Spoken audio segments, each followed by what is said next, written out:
नमस्कार पेंशनर्स मित्रों, विशेषकर सीजीएचएस कार्ड होल्डर जो भी पेंशनर मित्र हैं उनके लिए ये वीडियो बेहद महत्वपूर्ण है। इसको सेव करके रख लें और अपने तमाम सीजीएचएस के साथी मित्रों को भी ये वीडियो शेयर कर दें। बेहद काम का ये वीडियो है जिससे आपको तमाम जो परेशानियां प्रदान की जाती हैं सीजीएचएस के जो हॉस्पिटल हैं पैनल वाले, तो उसको ये लेटर दिखा भी सकते हैं। और उसके बाद भी अगर वो इस लेटर में कई बातों के विरुद्ध कुछ करते हैं तो उनकी शिकायत आप कर सकते हैं, जिसकी वजह से कार्रवाई होगी। लेकिन उन्हें खुद मालूम है कि जो व्यक्ति ये जानकारी रखता है उसकी बात मान लेने में भी उनकी भलाई है। तो ये 5 अगस्त 2024 का पत्र है।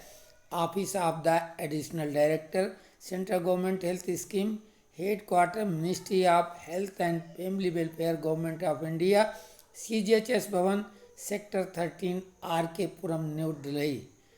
हॉस्पिटल इम्पैनलमेंट सेल, जो प्राइवेट हॉस्पिटलों को रजिस्ट्रेशन यानी उनको अनुमति प्रदान की जाती है इस पैनल के लिए, उनके बारे में ये जानकारी है, नोटिफिकेशन है, अधिसूचना। Subject reiteration of the guidelines issued by Ministry of Health and Family Welfare CGHS and State General of Health Services। इसका हिंदी रूपांतर भी हम आपको अभी इसी वीडियो में, पहले अंग्रेजी का लेटर जो मूल रूप में है उसको पढ़ देते हैं, उसका वाचन करते हैं, उसके बाद में इसका हिंदी रूपांतर भी आपको बताएंगे। With reference to the above mentioned subject, the undersigned is directed to draw attention to the terms and conditions of impanelment under CGHS and to reiterate that the hospitals, diagnostic imaging, eye and dental centers impaneled under CGHS shall provide better services to the CGHS beneficiaries. The following instructions are to be followed strictly by all SCOs impaneled under CGHS Delhi NCR, failing which necessary action will be initiated in accordance with the MOA. Number 1, cashless CGHS facility is obligatory for pensioners, ex-members of parliament, sitting members of parliament, freedom fighters serving CGHS DGHS Ministry of H and FW employees, and there is no any provision to take advance deposit payment at the time of admission. Number 2, do not charge the beneficiaries separately for infection control. It is essential for the SCOs to maintain infection control. Number 3, do not demand a photocopy of the CGHS card from the CGHS beneficiaries. The CGHS card can be verified from CGHS app or DigiLocker. 4, hospitalized beneficiaries and emergencies do not require any separate permission letter. Number 5, the stamp is not mandatory on the referral memo. 6, prescriptions must be given in a printed form always. 7, prescriptions should strictly adhere to the government's policy by being in a generic format. 8, dietary supplements cosmetic items should not be included in the prescriptions. 9, establish a dedicated CGHS kiosk help desk. 10, ensure that the name of the nodal officer and contact number are permanently displayed. Any changes to the nodal officer, must be immediately communicated to this office. 11. CGHS beneficiaries aged 70 years and above shall be permitted to seek direct OPD consultation from specialties hospitals impaneled under CGHS without referral from CGHS Wellness Center. The terms and conditions remain same mentioned in OM dated 29/5/2019 and 28/6/2024. 12. The SCO shall retain a scanned copy of the printout of the referral and return the original printout the beneficiaries. 13. Retired Air India employees with valid CGHS cards are eligible for cashless treatment at all CGHS impaneled health care organizations SCOs, and their bills are to be processed through UTI ITSL portal. 14. CSMA beneficiaries and their dependent family members can get treatment at CGHS rates from any of the SCOs recognized under CGHS. Bills to be verified and signed by the pensioners beneficiaries at the time of discharge. The same shall be uploaded on NHA portal. ये 15वां point था. 16 point the guidelines issued by OM dated 28/6/2024 stated at point B 2 applicable to hospitals, dental and eye care center only.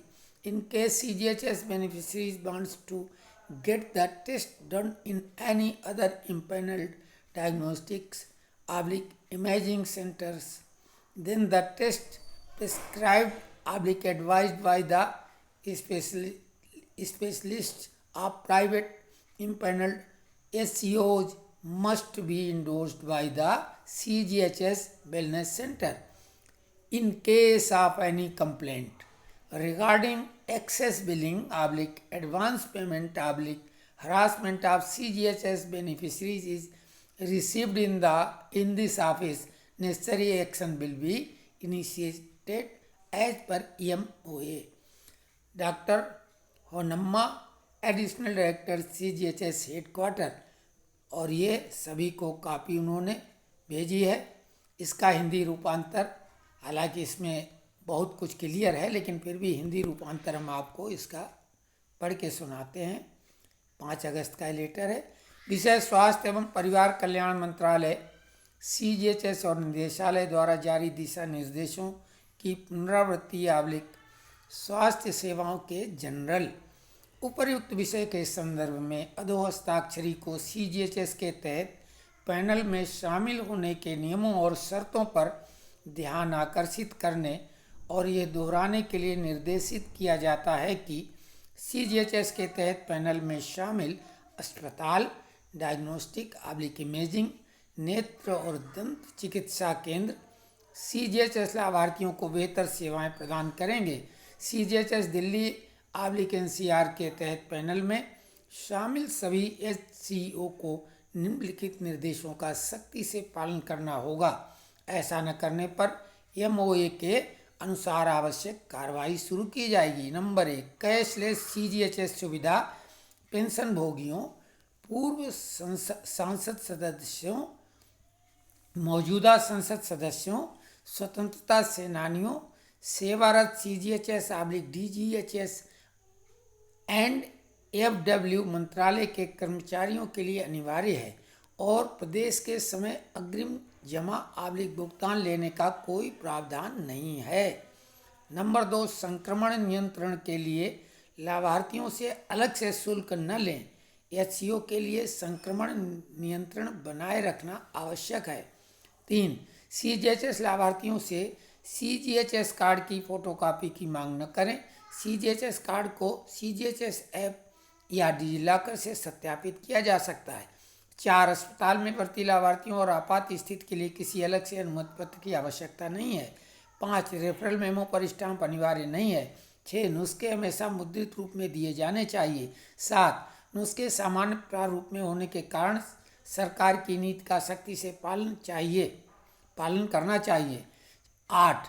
आहार अनुपूरक cosmetic वस्तुओं को नुस्खे में शामिल नहीं किया जाना चाहिए। 9. एक समर्पित CGHS कियोस्क सहायता डेस्क स्थापित करें। 10. सुनिश्चित करें कि नोडल अधिकारी का नाम और संपर्क नंबर प्रमुखता से प्रदर्शित हो। नोडल अधिकारी में किसी भी बदलाव के बारे में तुरंत इस कार्यालय को सूचित किया जाना चाहिए। 11. 70 वर्ष और उससे अधिक आयु के CGHS लाभार्थियों को CGHS वेलनेस सेंटर से रेफरल के बिना CGHS के तहत सूचीबद्ध अस्पतालों के विशेषज्ञों से सीधे OPD परामर्श लेने की अनुमति दी जाएगी। नियम और शर्तें वही रहेंगी जिनका उल्लेख OM दिनांक में किया गया है। 29/5/2019 और 28/6/2024। 12. HCO रेफरल के प्रिंट आउट की एक स्कैन की गई प्रति अपने पास रखेगा और मूल प्रिंट आउट लाभार्थी को लौटा देगा।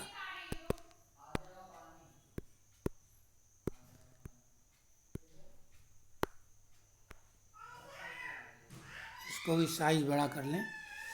हाँ।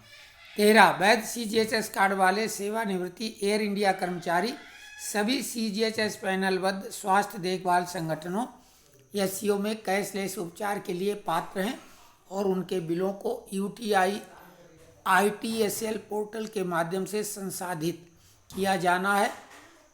14 CSMA लाभार्थी और उनके आश्रित परिवार के सदस्य CGHS में इलाज करा सकते हैं।